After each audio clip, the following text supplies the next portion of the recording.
तारीख 16 मार्च 1988 इराक और ईरान के बीच जंग चल रही थी। सद्दाम हुसैन ईरान को हराने की हर कोशिश में लगा हुआ था, लेकिन इराक के ही कुर्दिश लोग ईरान का साथ दे रहे थे। इसीलिए 16 मार्च की तारीख को नॉर्दर्न इराक का एक शहर हलाबाजा में जैसे ही शाम हुई, वैसे ही सद्दाम हुसैन की सेना ने 5 घंटे लगातार एयर स्ट्राइक करके बॉम्ब गिराए। लेकिन ये कोई आम बमबारी नहीं थी, बल्कि मानव इतिहास का सबसे बड़ा केमिकल वेपन अटैक था, जिसमें मस्टर्ड गैस को कुछ और अनआइडेंटिफाइड नर्व एजेंट्स के साथ मिलाकर अटैक किया गया। ये अटैक इतना बड़ा था कि इसमें एक साथ करीब 5000 से ज़्यादा कुर्दिश लोगों की जान चली गई और 10,000 के करीब लोग जख्मी हुए। बाद में इस घटना को हज़ाबाला मैसेकर का नाम दिया गया और इसी नरसंहार के लिए इराक के तानाशाह सद्दाम हुसैन को वहाँ की सुप्रीम कोर्ट ने फांसी की सज़ा सुनाई थी। लेकिन आपको शायद ही इस बात का अंदाज़ा होगा कि वो अमेरिका ही था जिसने सद्दाम हुसैन की सेना को केमिकल वेपन का इस्तेमाल करने के लिए ईरान की सेना और उसके अगले हमले का इंटेल दिया था, यह जानते हुए कि इराक के पास केमिकल वेपन है। जिसके बाद जब पूरी दुनिया इस केमिकल वेपन अटैक को कंडेम करती, तब भी अमेरिका शांत रहा और उसने इराक के खिलाफ कुछ नहीं बोला। लेकिन 9/11 में अल कायदा के हमले में जब अमेरिका जख्मी हुआ, तब अल कायदा के खिलाफ अटैक करने के साथ ही साथ अमेरिका को अपना दबदबा दिखाने के लिए एक और देश की तलाश थी और वो देश बना इराक। इसीलिए 2001 के बाद से ही अमेरिका खुद दुनिया को और अपनी जनता को इस बात का विश्वास दिलाने में लग गया कि इराक नए मास डिस्ट्रक्टर वेपन्स बना रहा है, साथ ही वो अल कायदा को फंड भी कर रहा है। इस तरह से जिस इराक को खुद अमेरिका ने सपोर्ट किया था, वो उसी के पीछे पड़ गया और 2003 में उसने इराक पर हमला कर दिया। लेकिन अमेरिका के लिए ये हमला इतना आसान नहीं था, क्योंकि उसने न सिर्फ अपने देश की जनता को, वहाँ की संसद को यकीन दिलाया, बल्कि उसके साथ ही साथ दुनिया भर के लोगों को ये यकीन दिलाया कि इराक खतरनाक देश है। इसीलिए आज की इस वीडियो में हम यही समझेंगे कि कैसे अमेरिका ने युद्ध की बिक्री शुरू कर दी थी। Why did America choose Iraq to attack? दोस्तों, जैसा कि हमने आपको बताया कि 80 के दौर में सद्दाम हुसैन अमेरिका के क्लोज एलाई हुआ करते थे। इसीलिए जब अचानक से 2000 के बाद अमेरिका ने सद्दाम हुसैन और इराक को दुनिया के लिए खतरनाक बताना शुरू किया, तो बहुत से लोगों को ये बात समझ में नहीं आई। ऐसे में ये सवाल उठता है कि आखिर 9/11 के अटैक के बाद अमेरिका इराक के पीछे क्यों पड़ गया? तो दोस्तों, कई अमेरिकन एजेंसी ने बहुत से रिवील्ड डॉक्यूमेंट्स में इस बात का दावा किया गया है कि 2001 के हमले के बाद अमेरिका को ऐसा लगने लगा कि ये उसकी ज़मीन पर बहुत बड़ा हमला है, जो अमेरिका के ग्लोबल डोमिनेंस को खतरे में डाल देगा। साथ ही अमेरिका जिन देशों को सिक्योरिटी प्रोवाइड करने के नाम पर वहाँ अपने मिलिट्री बेस बनाता है, वो अमेरिका से ही सवाल पूछने लगेंगे कि जब तुम अपने देश को नहीं बचा पाए, तो हमारे देश को कैसे बचाओगे? एक तरह से अमेरिका को 9/11 के हमलों के बाद ऐसा लगने लगा कि अब अमेरिका की साख मिट्टी में हो जाएगी। इसी साख और ग्लोबल सुपर पावर की इमेज को बचाने के लिए अमेरिका को एक बलि का बकरा चाहिए था और बकरा बना इराक। लेकिन इराक ही क्यों? तो दोस्तों, इसके जवाब के लिए 9/11 की घटना से भी कुछ महीनों पहले जाना होगा। दरअसल 21st सेंचुरी के शुरुआत में अमेरिका पूरी तरह से मिडिल ईस्ट और वहाँ के ऑयल रिसोर्स को कंट्रोल करना चाहता था, जिसके लिए वो मिडिल ईस्ट में डेमोक्रेसी लाने और अमेरिकन हेजेमनी को इस्टेब्लिश करने में लगा हुआ था, जिससे मिडिल ईस्ट में ऑयल और इजराइल लॉबी सेटिस्फाइड हो सके। साथ ही अमेरिका को अरब वर्ल्ड में एक quick victory Syria, Libya, Iran और नॉर्थ कोरिया जैसे उसके ओपोनेंट देशों के लिए एक मैसेज भी होता कि वो अमेरिकी से टकराने की कोशिश न करें। जॉर्ज बुश के इसी एम्बिशन को पूरा करने के लिए सारी इंटेलिजेंस और डिफेंस एजेंसी काम में लगी हुई थी, जो एक प्रोपेगेंडा की तलाश में थी, जिसे कारण मानकर किसी तरह अमेरिका अरब वर्ल्ड के किसी देश पर अटैक कर सके। उसी दौरान अमेरिका के secretary of defence Donald Rumsfeld को इराक में वो पोटेंशियल दिखा जो अमेरिका के हमले के लिए परफेक्ट लोकेशन होता। इसीलिए उन्होंने 9/11 के हमले से 2 महीने पहले ही ये आर्ग्यूमेंट प्रेसिडेंट के सामने रखा कि अगर अमेरिका इराक के तानाशाह सद्दाम हुसैन को सत्ता से हटाकर वहां डेमोक्रेसी के नाम पर हमला कर देती है, तो जॉर्ज बुश का एम्बिशन आसानी से पूरा हो सकता है और अमेरिका की क्रेडिबिलिटी दुनिया भर में बढ़ जाएगी। इसी हाइपोथेटिकल आइडिया में कैटलिस्ट का काम किया 9/11 के टेररिस्ट अटैक ने, क्योंकि इसी दौरान अमेरिका का symbol of economy and military power की शोशेबाजी बर्बाद हो गई और दुनिया भर में अमेरिका की बेइज्जती होने लगी। इसीलिए बुश एडमिनिस्ट्रेशन ने तय कर लिया कि अब वो किसी भी तरह से अमेरिकन डोमिनेंस को वापस से रिस्टोर करेंगे, भले ही उसके लिए किसी देश पर बिना वजह अटैक क्यों न करना पड़े। और यही इराक पर अमेरिका के हमले के वजह बनी।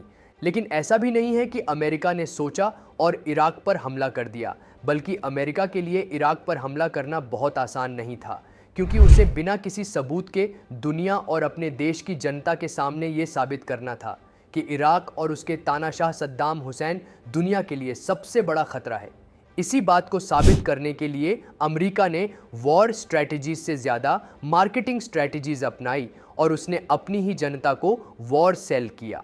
लेकिन कैसे, आइए जानते हैं। How did America sell war to its own people? साल 2002 के मिड में ब्रिटिश इंटेलिजेंस एजेंसी के डायरेक्टर अमेरिकन CIA डायरेक्टर से मीटिंग करने वॉशिंगटन पहुंचे हुए थे। ये मीटिंग सद्दाम हुसैन को सत्ता से हटाने और किसी भी तरह से इराक पर हमला करने के लिए रखी गई थी, जिसके बाद बहुत से secret information British intelligence officer के साथ शेयर की गई, जिसका एक प्रॉपर नोट्स बनाकर और उस नोट्स को लेकर British intelligence director 10 Downing street पर पहुंचे, जो वहां के प्राइम मिनिस्टर टोनी ब्लेयर का रेजिडेंस था। उन्हें टोनी ब्लेयर को बताया कि बुश एडमिनिस्ट्रेशन किसी भी तरह से इराक पर हमला करने की प्लानिंग कर रही है। ये पूरा मेमो बाद में 10 डाउनिंग स्ट्रीट मेमो नाम से ही लीक हो गया और तब दुनिया को पता चला कि कैसे अमेरिका इराक पर बेवजह हमले के लिए अलग अलग तरह की प्लानिंग कर रहा था। लेकिन इस डॉक्यूमेंट के साथ ही साथ अमेरिका के सेक्रेटरी ऑफ डिफेंस के लिए तैयार किया गया एक सेंसिटिव डॉक्यूमेंट भी लीक हुआ, जिसे 9/11 के हमले के तुरंत बाद तैयार किया गया था, जिसमें अमेरिका के इस वॉर सेलिंग प्रोसेस का एक एक स्टेप मेंशन था। 9/11 हमले के जस्ट बाद जॉर्ज बुश दुनिया के सामने ये बात चीख चीख कर करने लगे कि इराक दुनिया के लिए उन खतरनाक देशों की लिस्ट में शामिल हो गया है जिसे अमेरिका हमेशा से अपोज करता आया है, जिसके 1-2 महीने बाद से ही जिस आइडिया को बुश के एडमिनिस्ट्रेशन ने इराक के खिलाफ तैयार किया था, उसे वो लोग ऑफिशियल पॉलिसीज में बदलने लगे। इस प्रोसेस में सबसे पहला काम ये किया गया, वो था लोगों को इन्फ्लुएंस करना कि इराक के पास weapon of mass destruction WMD मौजूद है। साथ ही इराक एक ईवल तरह है और डिस्ट्रक्टिव वेपन्स डेवलप करने में लगा हुआ है। लेकिन इस WMD के फेक स्टोरी से अमेरिका अपनी जनता और अपनी कांग्रेस को शायद ये यकीन नहीं दिला पाता कि इराक कैसे अमेरिका के लिए खतरनाक है। इसीलिए उसने इराक पर WMD के बाद टेररिज्म को सपोर्ट करने का आरोप लगाना शुरू किया। अमेरिका के सारे big officials including president Bush यही बात रटने लगे कि इराक की मिलिट्री और उनके तानाशाह सद्दाम हुसैन आतंकियों को ट्रेन करने और उन्हें अपने यहाँ पनाह देने का काम कर रहे हैं। लेकिन चूंकि ये एक तरीके की सेल्स पिच थी, इसीलिए लोगों को थोड़ा और डराने के लिए जॉर्ज बुश ने पब्लिक के सामने कहना शुरू किया कि अलकायदा के जिन आतंकवादियों ने 9/11 के हमले को अंजाम दिया था, उन्हें इराक ने ही सपोर्ट किया था और वो आगे भी अलकायदा को सपोर्ट करता रहेगा।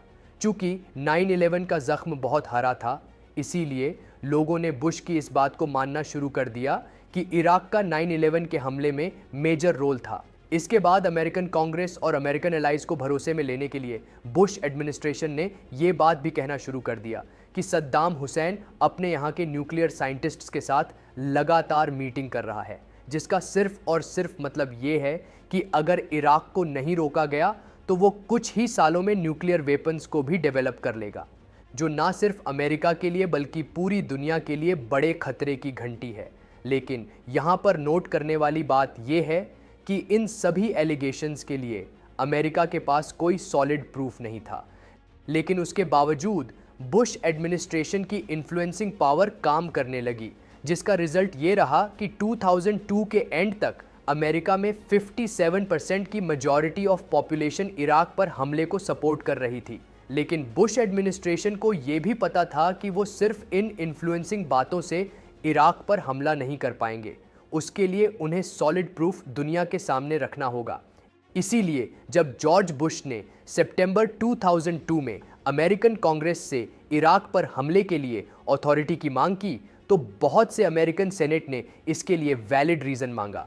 उन्होंने अमेरिका के सभी इंटेलिजेंस एजेंसीज से ये रिपोर्ट मांगी कि वो अपनी इंटेलिजेंस रिपोर्ट अमेरिकन कांग्रेस को प्रोवाइड करे ताकि ये तय किया जा सके कि सच में इराक वर्ल्ड पीस और अमेरिकन नेशनल सिक्योरिटी के लिए खतरा बन सकता है, जिस वजह से जॉर्ज बुश के लिए इराक पर हमला करना और मुश्किल हो गया। लेकिन बुश एडमिनिस्ट्रेशन यहीं पर नहीं रुकी और उन्होंने सेंट्रल इंटेलिजेंस एजेंसी के साथ मिलकर इराक के खिलाफ एक प्रॉपर रिपोर्ट तैयार करवाई। ये रिपोर्ट अक्टूबर 2002 में सामने आई, जिसमें ये मेंशन था कि Iraq weapons of mass destruction से लेकर न्यूक्लियर और बायोलॉजिकल वेपन्स को डेवलप करने में लगा है। और इस रिपोर्ट में लिखी इन्हीं बातों को बाकी के अमेरिकन इंटेलिजेंस एजेंसीज ने सपोर्ट करना शुरू कर दिया। इसी वजह से अमेरिकन कांग्रेस ने इन रिपोर्ट्स के बेसिस पर इराक पर हमले के लिए परमिशन दे दी। अमेरिकन कांग्रेस से ग्रीन लाइट मिलने के बाद अब बारी थी इंटरनेशनल लेवल पर अपनी बात को प्रूव करवाने की। इसीलिए अमेरिका इराक के डर को यूएन में भी बेचने पहुंच गया। अमेरिका और इराक के बीच बढ़ते इस टेंशन को देखते हुए यूएन सिक्योरिटी काउंसिल ने नवंबर 2002 में एक रेजोल्यूशन पास किया। इस रेजोल्यूशन में इराक को एक आखिरी मौका दिया गया जिसमें वो अपने आर्म इंस्पेक्शन करवाकर खुद को बचा सके। अब यहाँ पर बुश को लगा कि शायद इराक इस इंस्पेक्शन के लिए तैयार नहीं होगा, क्योंकि इराक ने 90 के दशक में भी एक बार यूएन के आर्म इंस्पेक्शन को मना कर दिया था और यही पूरा गेम पलट गया। सद्दाम हुसैन ने इस बार यूएन के इंस्पेक्शन के लिए परमिशन दे दी, जिसके बाद यूएन इंस्पेक्टर्स ने पूरे इराक में वेपन ढूंढने का काम शुरू कर दिया। करीब 500 से ज्यादा लोकेशंस पर 4 महीने तक चली इस इंस्पेक्शंस ने अमेरिका के सारे झूठ और आर्ट ऑफ सेलिंग वॉर को दुनिया के सामने रख दिया, क्योंकि यूएन इंस्पेक्टर्स को किसी भी तरह का वेपन्स डेवलपिंग साइट्स नहीं मिले, न ही मास डिस्ट्रक्शन वाले न्यूक्लियर और बायोलॉजिकल वेपन्स मिले जिनका जिक्र कई महीनों से अमेरिका कर रहा था। लेकिन इस इंस्पेक्शन में 2 ऐसी चीजें मिली जिसके बेसिस पर अमेरिका ने इराक को अपने नेशनल सिक्योरिटी के साथ ही साथ पूरी दुनिया के लिए खतरा बताते हुए उस पर हमला कर दिया, जिसमें पहली चीज थी एक बैलिस्टिक मिसाइल और दूसरा था एक केमिकल वेपन। लेकिन यूएन इंस्पेक्टर्स ने इन दोनों वेपन्स को इतना बड़ा नहीं माना कि उसके लिए इराक पर हमला किया जाए। चूंकि अमेरिका अब तक इस वॉर को लगभग सेल कर चुका था, इसीलिए अगर वो 9/11 के बाद इराक पर हमला नहीं करता तो उसकी और बेइज्जती होती। इसीलिए 19 मार्च 2003 को अमेरिका ने इराक पर हमला कर दिया, जिसका रिजल्ट ये रहा कि इस हमले की वजह से 1 लाख से ज्यादा इराकी लोगों ने अपनी जान गंवा दी। जिसके बाद दिसंबर 2003 में सद्दाम हुसैन को अमेरिकन मिलिट्री ने कैप्चर कर लिया और दिसंबर 2006 में सद्दाम हुसैन को फांसी दे दी गई। लेकिन उसके बाद भी किसी भी इंस्पेक्शन में इराक में किसी भी तरह का WMD वेपन नहीं मिला और ना ही ये प्रूफ हो पाया कि इराक अमेरिका के खिलाफ टेररिज्म को बढ़ावा दे रहा है। और इस बात को खुद 9/11 कमीशन ने अपनी रिपोर्ट में कहा था। 2004 में आई कमीशन की रिपोर्ट ने अमेरिकन एलिगेशन से अलग ये बताया कि ओसामा बिन लादेन का अल कायदा एंटी सद्दाम एजेंडे पर काम कर रहा था, जो इराक के कुर्दिश लोगों को अपने साथ जोड़ने में लगा था। वही कुर्दिश जिन्हें सद्दाम हुसैन की सरकार दुश्मन मानती थी। इस कमीशन ने कहा था कि we have seen no evidence that these or the earlier contacts ever developed into a collaborative operational relationship, however, and did not find proof. यानी उन्हें सद्दाम हुसैन और अल-कायदा के बीच किसी भी तरह के रिलेशंस के कोई प्रूफ नहीं मिले। कंक्लूजन, इस तरह से देखा जाए तो अमेरिका ने न सिर्फ अपनी ग्लोबल सुपर पावर की इमेज को चमकाने के लिए अपने देश के लोगों को इस बात के लिए राजी कर लिया कि इराक अमेरिका के लिए सबसे बड़ा खतरा है, और महज कुछ लोगों के एक पावरफुल ग्रुप ने यह डिसाइड कर लिया कि उन्हें किस देश पर हमला करना चाहिए, हमले के लिए भले ही कोई सॉलिड ग्राउंड ना हो। दोस्तों, अगर इंटेलिजेंस डॉक्यूमेंट्स लीक ना होते और सद्दाम हुसैन अपने यहाँ इंस्पेक्शन की परमिशन न देते तो शायद ही दुनिया को कभी ये पता चल पाता कि अमेरिका ने कैसे लोगों को वॉर बेचने का काम किया है। अपनी राय हमें कमेंट सेक्शन में ज़रूर दीजिएगा। बाकी प्लीज़ चैनल को सब्सक्राइब, वीडियो को लाइक एंड शेयर करना बिल्कुल भी मत भूलिएगा। जय हिंद।